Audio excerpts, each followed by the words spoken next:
These guys at the GCRN would make great Green Lantern Corps members.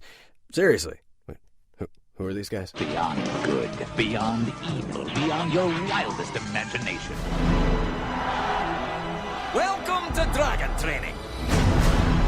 Today, you will learn to fight dragons. Pain. Love it. Let's get started! You should come by sometime to work out. You look like you work out. Oh! I guess it's just you and me, huh? No, just you. Huh? Focus, Hiccup! Can I transfer to the class with the cool Vikings?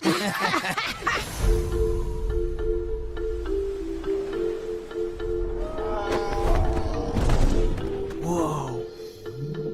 Has anyone ever tried to train a dragon? No one's ever lived to tell the tale. It's okay. I'm not gonna hurt you.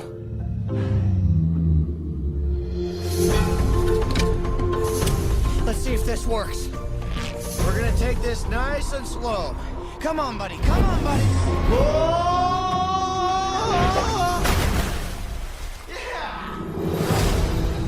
Yeah! Get down! It's okay. You just scared him. I scared him? Everything we know about them is wrong. Let me show you. Either we finish them, or they'll finish us. Fire! We don't have to fight them. Whoa, cool. Go, baby!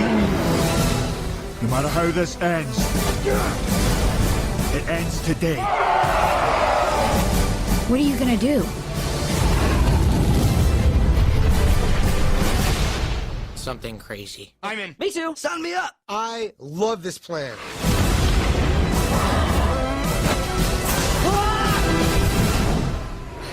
Go.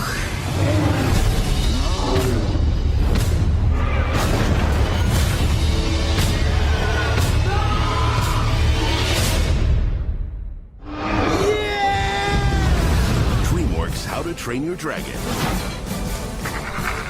Ha! It's like the size of my... Oh! Get it off! In 3D. Hello and welcome to episode 46 of ToonCast Beyond, brought to you by the Geekcast Radio Network on Audible.com. I'm your host, Joe Mike, and making his Toon Beyond Season 2 debut is Sketch1984. Hello. Hey, happy to How's be it back. going? Oh boy, man. Overworked and underpaid. Yeah, it's a long ways away from Season 1 of ToonCast Beyond. Yeah. And, On the bright side, I have better recording audio now. Woo! Yay! Yeah, there was a couple of people saying, you guys know that Sketch's audio is kind of in Season 1 on some of his episodes. I was like, yeah, we'll get that fixed eventually. Yeah, that really bums me out because, like, I'm very passionate about some of those shows we talked about. So Yeah. I think your passion shine through, but it's just the overall audio quality of your Rock Band mic or whatever else you were using. I don't know. yeah, that was the Rock Band mic at the time. Yeah. And That's apparently today we're going to be training some dragons. Oh boy. Oh. All right. So up until about this episode will go up a couple weeks from when we're actually recording it. As of this recording, as we're recording it right this very moment, about 16 hours ago, I watched How to Train Your Dragon for the very first time ever. Oh, wow. It wasn't anything that, required my immediate attention. Yes, I thought the trailer was amazing. Yes, all the clips I had seen of it when it originally came out, I thought it was great, but it just wasn't on my radar, and I think...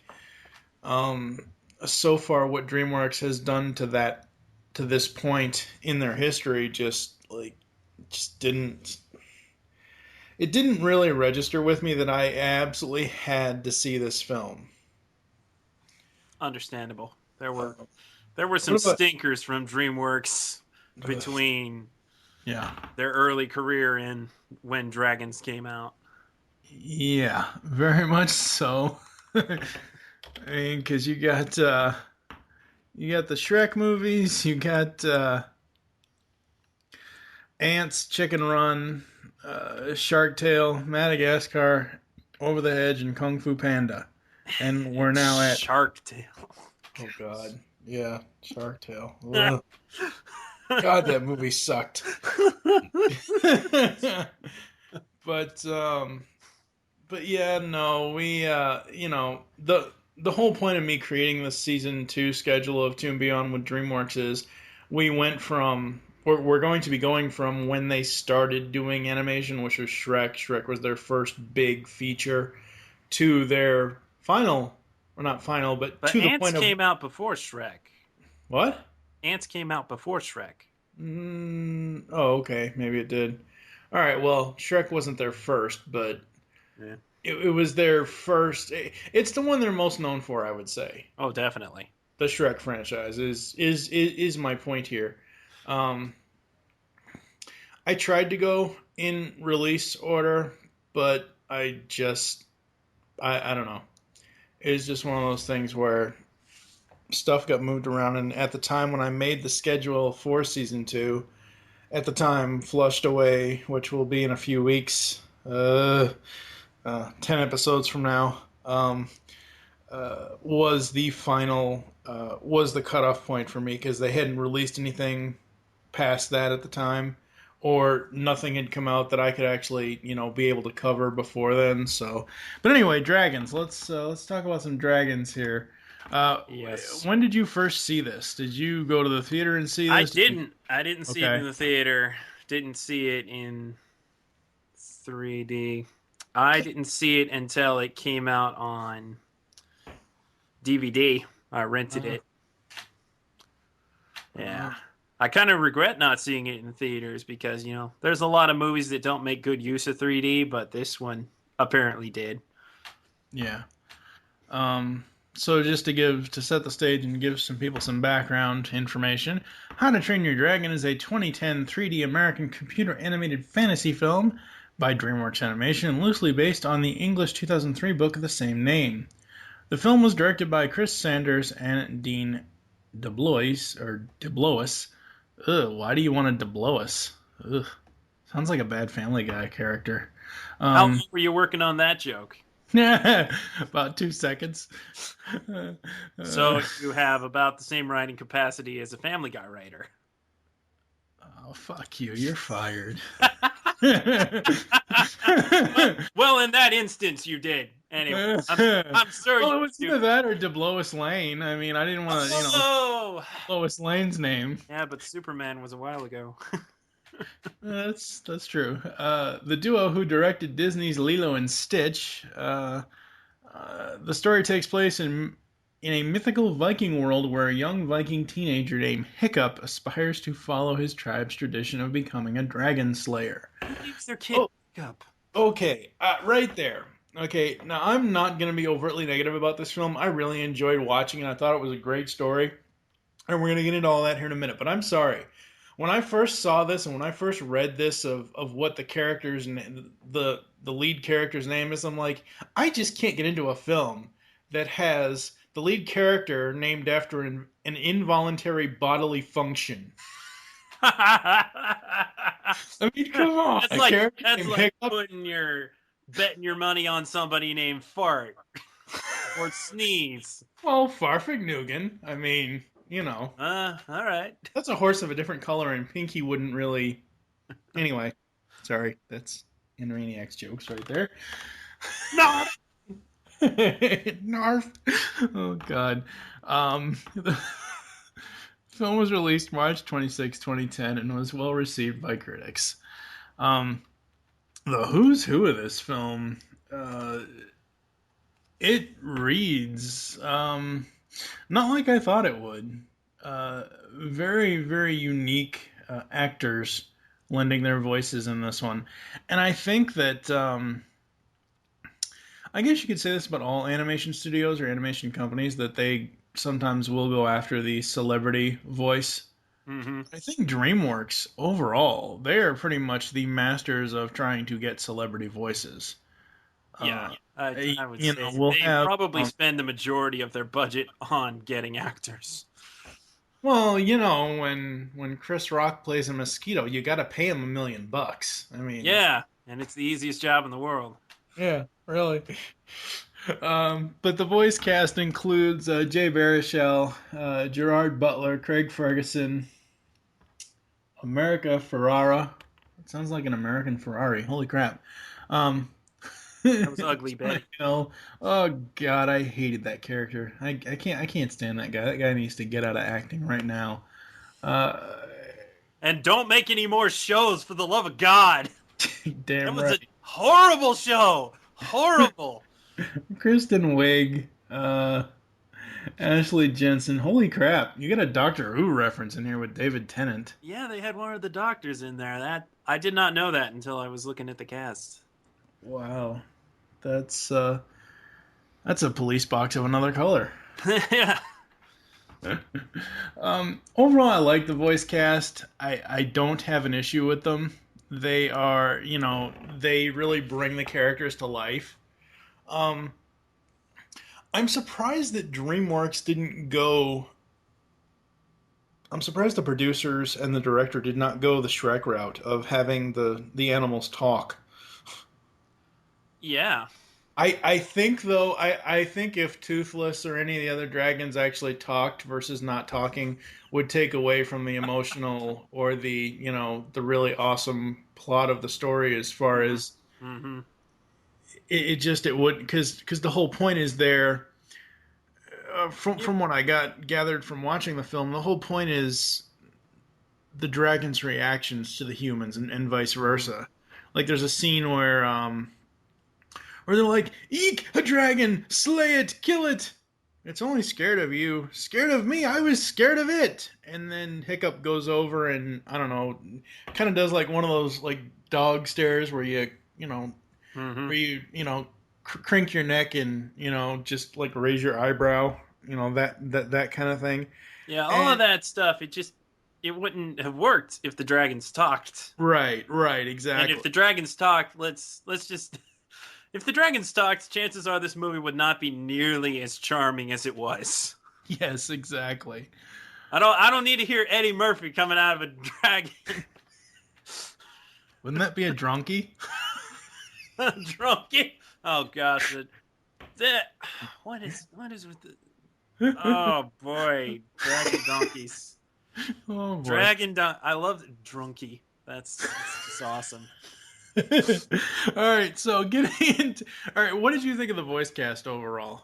Great voice cast. I really like Jay Baruchel. Yeah, I thought it was great that he had a main role in this, and I actually really appreciate that he's stuck on for the cartoon that followed.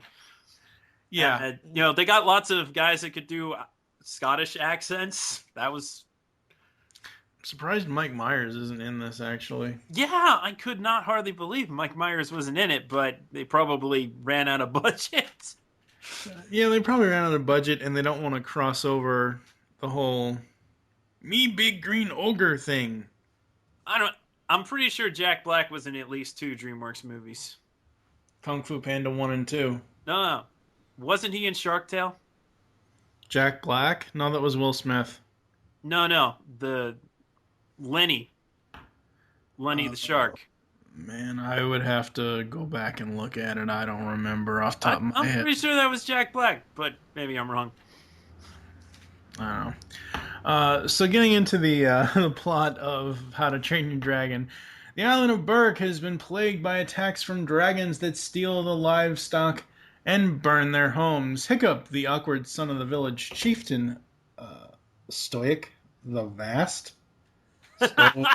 Stoic, I don't know, uses a cannon contraption he invented and shoots down a dragon he thinks may be a Night Fury, a rare dragon nobody has ever actually seen. Hiccup locates the dragon in the forest and finds he is unable to kill the helpless animal. Hiccup instead cuts it free, and the dragon disappears into the forest. Meanwhile, Stoic or Mr. Ick assembles a fleet to seek out the dragon nest, and before he leaves, he places Hiccup in dragon-killing classes taught by Gobber. Ooh, sounds like a Teddy Ruxpin friend. Oh wait, no, that was Grubby. The village blacksmith. And wasn't Grubby a gummy bear? No, that's you're thinking of. I'm not thinking of Cubby. No, yeah. Wait, then who the hell? No, Grubby is the Teddy Ruxpin snail-looking thing. Oh, okay. Teddy's friend. Grubby. I'm failing at the 80s tonight. Yeah, yes you are. Searching the forest, Hiccup finds the dragon trapped in a shallow glade, and the dragon's tail is injured, preventing it from flying normally. By trial and error, Hiccup discovers a way to earn the dragon's trust and begins to care for it. He names the Night Fury Toothless for its retractable teeth. Interesting. And then, the whole story here is that instead of becoming a dragon slayer, Mr. Involuntary Bodily, Reflex wants to train the dragons and become their friends. I just watched this movie just over 16 hours ago, and for the life of me, I can't see a villain in this film.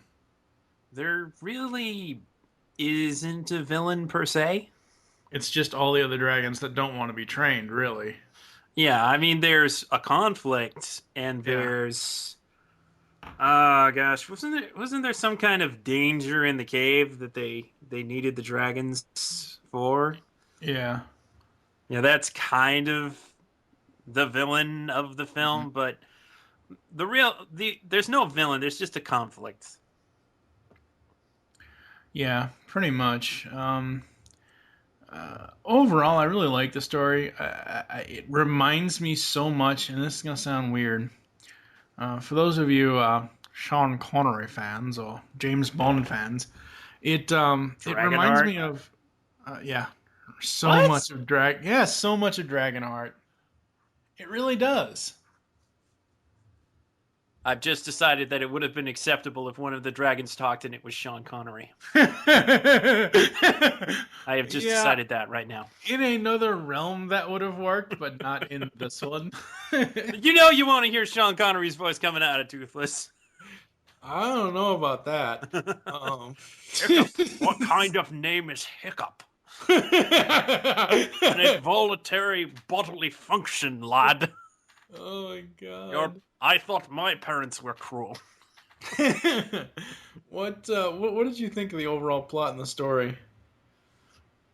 I thought it was a pretty good story, pretty basic. It's all about the villagers coming to understand that dragons aren't horrible things. That they can coexist with the humans. Right. And I guess that there is a message in there about coexisting with things or people that are different than you. Right. And they kind of beat you over the head with that message. Yeah. But mostly, it's just a pretty fun movie with enjoyable characters. Yeah, it really is. I almost get the vibe of a... I don't know. I was going to say I almost get a racial vibe. Yeah. Well, and the reason, let me clarify that for the listeners. The reason why I say I think this is a racial film is because you have the human race and the dragon race, and the humans hate the dragons. So, most of them. Well, this is going to sound awful because at the end of it, the dragons kind of become their slave. Oh God, that's right. Well, oh my god, they become pets. They become pet. Oh gosh, that's even worse. Oh my god, we've dug ourselves into a hole. This movie has a terrible message. Do not let your children see it, and don't let them watch the TV show. I've often said, I said it a couple weeks ago when we did the Kung Fu Panda episode. Any of these DreamWorks films or any film that we cover in ToonCast Beyond that has an eventual television series later, like Penguins of Madagascar, like Kung Fu Panda, Legend of Awesomeness, whatever the hell the name of the TV series is, like DreamWorks Dragons, Riders of Berk. All of those cartoon series, those television series, will be covered in a later season of ToonCast Beyond. We have entire seasons dedicated to Cartoon Network shows and all that other stuff. So right now we're just focusing, or trying to focus, on what a really awesome looking film this is, yet it has a really, really bad message apparently that we didn't see until we talked it out. Yeah. Oh. They tried to fool us all with this happy, positive, let's all learn to coexist movie, but it's all about slavery. Oh my god. Oh god. Alright, so we need to move on before we get ourselves into more trouble. Oh boy. Oh boy. Still an entertaining movie. It surprises me that because I believe yes, it is a very entertaining movie. You're correct. I'm trying to see if this dude It's also got some empowerment for cripples. Yeah. So there's the one good positive message that can't be tainted. Yes. A racial movie dealing with handicapped people. Hiccup is handy capable. Well, at the film is. Oh my god. Oh, that's this entire episode should be scrapped. I was actually surprised that they did that in the movie. I was kind of shocked that they would show Hiccup getting injured like that. That was good on you, DreamWorks, for not pulling any punches. That's right. And what I really find surprising about this film, we've talked in here in season 2 of ToonCast Beyond the DreamWorks season. I don't know if you've been listening to season 2, because I don't know if you listen to the show in general, but we've mentioned before how Jeffrey Katzenberg used to be at Disney, and he is now at DreamWorks. Mm-hmm. What shocks me about How to Train Your Dragon is that it is co-written and directed by Chris Sanders, the voice of Stitch. The voice of Stitch. Yes. I find that very, very amusing. Okay, seriously, they must have given him that role because anybody can do that voice. It's like, I want to be a character in my movie. Yeah, but he does it so well, though. Yes, he does. Well, of course he does it well, because he's the guy who originated the voice. Yes, that's right. This entire movie, it does feel like a Disney movie. Yeah, it really does. It does not feel like it's got way more heart than a DreamWorks movie usually does. Ain't that the truth? Which is good. It's good to see them branch out and not just, obviously they shoveled quite a few celebrities into the cast, but there's also, plenty of people cast that aren't celebrities per se. They're actors already, but they don't, not huge names. Yeah. And this will help their careers, for one thing. I think the only, and I could be wrong about this, but the only other time I've ever really heard Jay Baruchel's name, and this is going to sound really sad, is The Sorcerer's Apprentice. Yeah, he was in The Sorcerer's Apprentice with Nicolas Cage. Oh my god. But, oh gosh, he's he's like the guy that you call when you can't get that other guy. Yeah. The Mac guy. Yeah. What's his name? Who was in Die Hard? Oh yeah. No, I know. I can remember that guy's name, but it's not coming to me. But Jay's like a younger version of him. But he was in Undeclared, that Judd Apatow show about college, and I really liked him in that. Yeah. He's good as an underdog character. Yeah. Overall, How to Train Your Dragon has a lot of heart. I have seen part of the cartoon series, and it's good. I find it kind of unremarkable, and it beats you over the head with messages. It looks amazing, though, for a CGI cartoon amazing on TV. I was like, no way, is this actually a TV show? Yeah. This is great. What I find interesting about the film, besides the story and the plot and the animation, is the music, because John Powell returned to DreamWorks Animation to score How to Train Your Dragon, making it his 6th collaboration with the studio, following his previous score for Kung Fu Panda, which he scored with Hans Zimmer. Powell composed a very orchestral score, combining bombastic brass with loud percussion and soothing strings, while also using exotic Scottish and Irish tones with instruments like the penny whistle and bagpipes. Additionally, Icelandic singer Jónsi, I probably pronouncing that wrong, wrote and performed the song Sticks and Stones for the film. The score was released by Faris Samri on March 23rd, 2010. Overall, the score was very well received by film score critics. Powell earned his very first Academy Award nomination for his work on the film, ultimately losing to Trent Reznor and Atticus Ross for their score in The Social Network. Oh, man. Really? Yes. The score of The Social Network? I don't remember that score being that great. No. Well, the score movie. The score for How to Train Your Dragon lost to the soundtrack for Social Network. That's I don't know. I kind of like the soundtrack to Social Network anyway. I don't think it's quite as good. I'm not comparing the two. I'm just saying that I liked the score to the movie. All right, so as far as box office, Dragon tapped the North American box office with $43.7 million in its first weekend of release. The film grossed just north of $217 million in the United States and Canada, and $277 million in foreign countries, with a worldwide total of $494 million and change. How to Train Your Dragon is DreamWorks Animation's highest-grossing film in the American or Canadian box office, other than the Shrek films. It is the 5th highest-grossing animated film of 2010, with $494.8 million, behind Toy Story 3.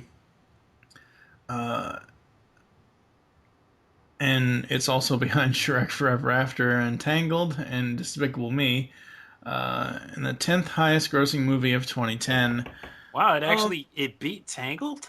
I mean, it didn't beat Tangled? I thought it would have beat Tangled. No, Tangled had $576.6 million. And Despicable Me beat it too. Both of those are very good films, so yes, they not are complaining, but right. Still haven't seen Shrek Forever After. I heard it was better than the third. That's not hard to accomplish. It's a very nice ending to that franchise. I'll check it out sometime. Yeah, sure you will. Roger Ebert gave it 3 out of 4 stars. Well, at least he gave it a positive rating. It has been nominated and won a ton of awards, between the Academy Awards, the Annie Awards, British Academy Film Awards, Broadcast Film. And deservedly so. This movie is just absolutely amazing. It won Visual Effects Society Awards. Just absolutely great. All right, so we are the IGN replacement crew, 1 to 4. Just to remind everybody, 1 is don't watch it even if it's free. 2 is worth a watch if it's free on TV. 3 is worth adding to the Netflix list. Or 4 is this one is a must-add to your DVD collection. What do you give it? I'd give it 3.5. If there's a DreamWorks movie to own besides maybe like the first Shrek, okay, then it's this one. Okay, it's good. It's rewatchable. I would have to agree, but I'm gonna go ahead and give it a solid 4 because, regardless of us analyzing it and finding the hidden awful messages in it. Okay, yeah, buy this one to support DreamWorks making more movies like this, but without the slavery undertones. I was gonna say, I thought you were actually gonna say support DreamWorks as they run child sweatshops to make DVDs. Why would I say? They probably do that, actually. Oh God, we have really butchered this movie without really saying a bad thing about it. All right, it is on home. How do you say a bad thing about a movie without saying a bad thing about a movie? I don't know. I honestly have no idea. I have no idea what I'm doing right now. So as far as the home media, Dragon was released on single disc, 2-disc, DVD and Blu-ray combo pack in Canada and the United States on Friday, October 15th, 2010. Among the features available in the 2-disc DVD edition is an original sequel short film, Legend of the Bone Napper Dragon. Okay, I was gonna say. You're gonna say Bone Raper? No, I was going to say Napper and pronounce the K, but as of July 18th, 2012, units sold for the DVD stand at more than 6.5 million copies and has grossed just over $121 million for DVD sales. So if you add the DVD sales into the 494.6, this film is made overall between theaters and DVD. It's made over 500. That's not a bad thing at all. Oh, yeah. You made a lot of... Apparently there are going to be sequels. 3 post-movie short films were released: Legend of the Bone Napper Dragon, Book of Dragons, and Gift of the Night Fury. A sequel to How to Train Your Dragon 2 was confirmed in April 27, 2010. The film is being directed and written by Dean DeBlois and co-director of the first film, Bonnie Arnold.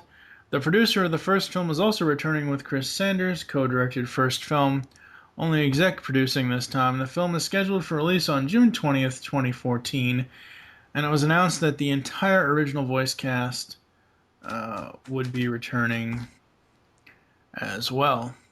On December 3rd, 2010, DreamWorks CEO Jeffrey Katzenberg confirmed that at least one more sequel is being planned after How to Train Your Dragon 2, making the series a trilogy. I don't mind that.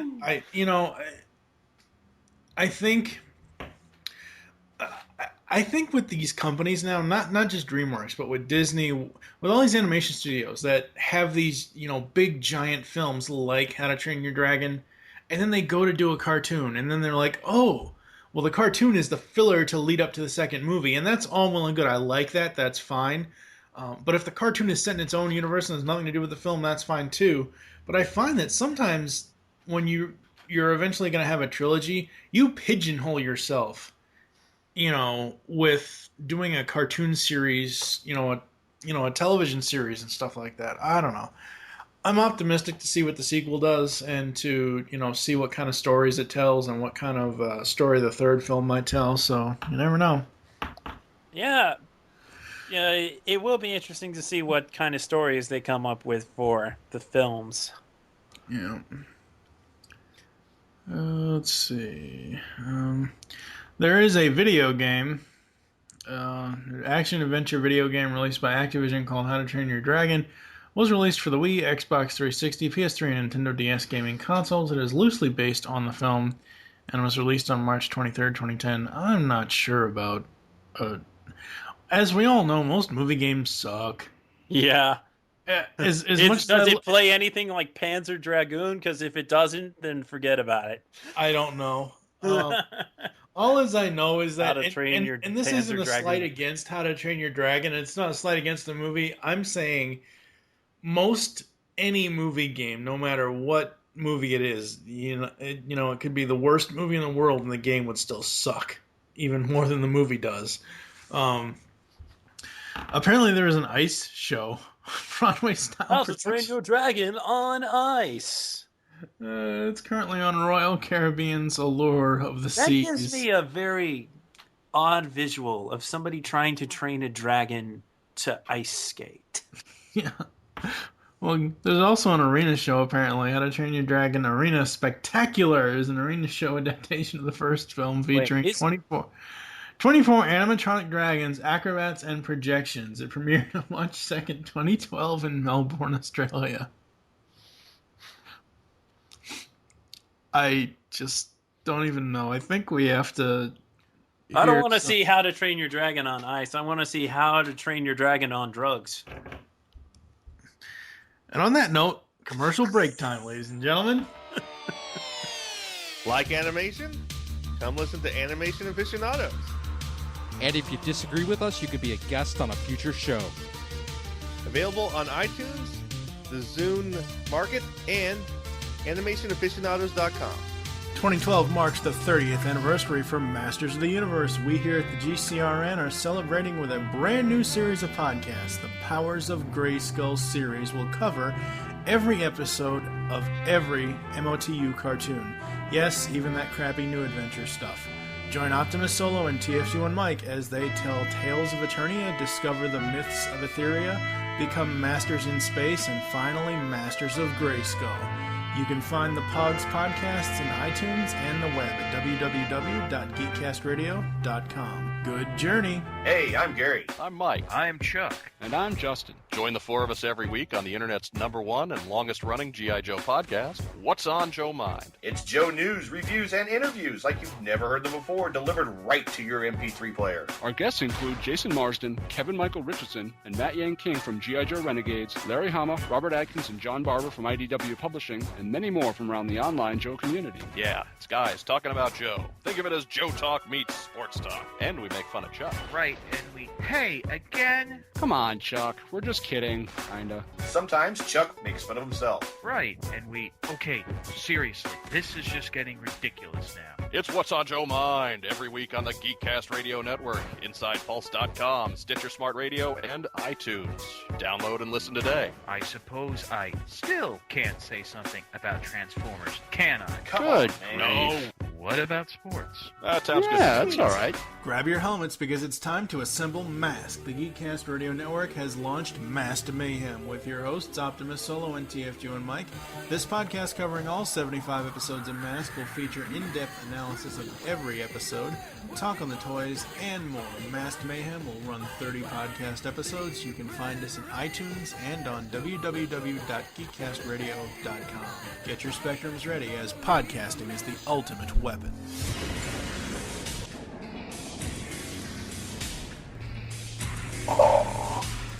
Welcome to my throne room, Future Tales. The Beast Unleashed podcast is over, not gone. You can hear more of this great podcast, discussing all the episodes of Beast Wars and Beast Machines on GeekCastRadio.com. We include voice actor and writer interviews with stellar hosting by Steve, Mike, and Michael. Head on over to iTunes or the net, or else I will send you my vehicles to extract your spark and destroy you. Yes.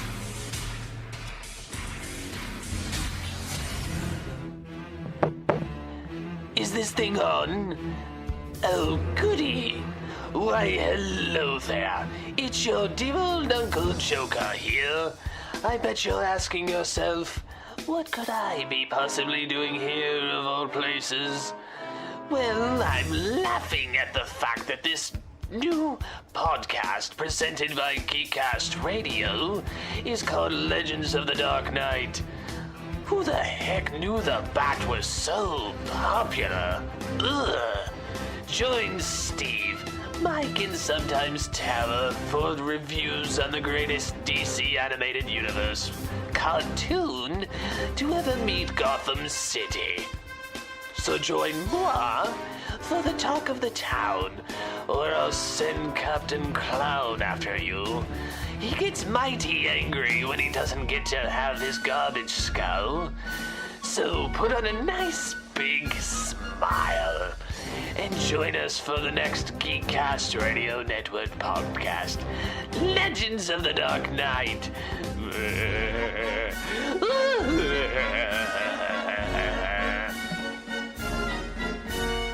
Movie Week in Review is the Geekcast Radio Network's weekly movie podcast. Steve and Mike take a look back on their favorite films and give you their thoughts. They also bring in co-hosts at times. If you are a movie buff, listen to M-Wire only on geekcastradio.com. Hey Chuck. Hey, what's up, Ryan? You know how we talked about doing a podcast? Well, I have some ideas run past you. Yeah, what do you got? I thought we should base it on comics. Well, there's thousands of podcasts about comics. You kind of want to narrow it down a bit. Well, what about Star Wars? Still, there's a ton of those out there. What else you got? We could always do G.I. Joe comics. There's still a ton of those out there. What about the 80s franchises? There's already a few of those as well. Then let's forget about comics. Let's focus on toys and action figures. Dude, then we're back to thousands of podcasts. Well, is anyone covering all those things I mentioned in one podcast? No one would be crazy enough to do that. Then that's what we'll do. You serious? Yep. Come and listen to Star Joe's podcast. You can find us at starjoes.com or find us on iTunes. Yeah, we cover comics, TV shows, and movies based on Star Wars, G.I. Joe, and all your 80s favorite franchises. And don't forget about the toys. How can we forget about the toys? We also do toy reviews to help you decide what to add to your collection. So come listen to Star Joe's, where we hold nothing back, provide quality entertainment, and remember, the Force will be with you. Because knowing us is half the battle. Yo, Joe!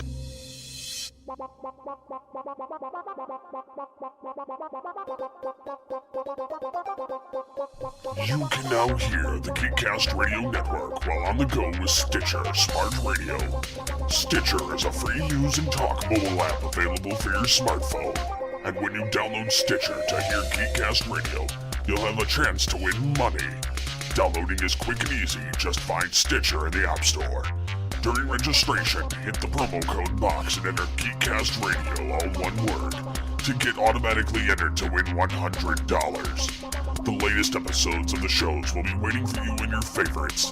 You'll get access to lots of other amazing shows too.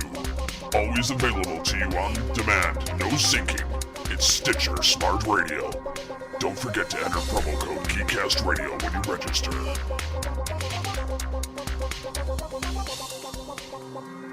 For you, the listeners of ToonCast Beyond, Audible is offering a free audiobook download with a free 30-day trial to give you the opportunity to check out their service. Use audibletrial.com/geekcastradio. Oh boy, this has been one weird, hell of a funny 30-minute recording. Holy crap. I've enjoyed myself. Final thoughts on How to Train Your Dragon. It's a good movie. It's there may be more to it than we think, but it's a good movie. Yeah, this is something I could watch again in a few months. Very, very, very awesome stuff. All right, you what do you got going on? We haven't talked to you in a while, so what do you got going on? Or blogs or podcasts or? Well, I am. I used to be regularly, and now I'm just occasionally on the unofficial Toonami podcast at toonamipodcast.com. I've been doing videos on my new YouTube channel, Sketch Cartoon Guy, and still writing articles for Nick and More. I got way behind on the Green Lantern reviews for World's Finest. I imagine they're getting kind of fed up with me. And right about now, I was like, hey, you need somebody to review the new Ninja Turtles? Oh, no. And they're like, yeah, we do, but we're not coming to you. Yeah, I've been losing hobby work lately because I've been busy with work. Other than that, I usually find time to poke around Twitter. Yeah, and not check direct messages for Spidey interviews. Oops. Oh!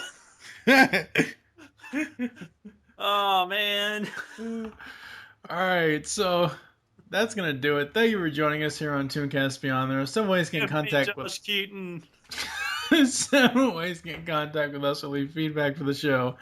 Visit the website, geekcastradio.com. You can comment on each and every post. Leave the show's feedback in iTunes. Please do this. You can also email us, feedback@geekcastradio.com. I almost forgot the .com part. Follow us on Twitter. Short name there is ToonCast Beyond. Mine is TFJ and Mike. What is your Twitter?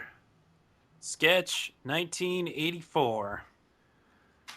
You can also follow at GeekCast Radio for all the regular network updates as well. Become a fan on Facebook. Go to facebook.com/GeekCast Radio Network. Call the voicemail line. Tell us the show you're leaving the message for and your name. 502-526-5821. We hope you enjoyed this episode of ToonCast Beyond. I wish you'll join us next time when we will be buzzing around a B-movie. For now, I am TFG1 Mike with... Sketch 1984. And what's the deal with this honeycomb? Worst Seinfeld impression ever. Until next time. Are you saying somebody will do it worse next time? Oh, it probably... No, I'm saying you're doing it bad now. I know. Good night, everybody.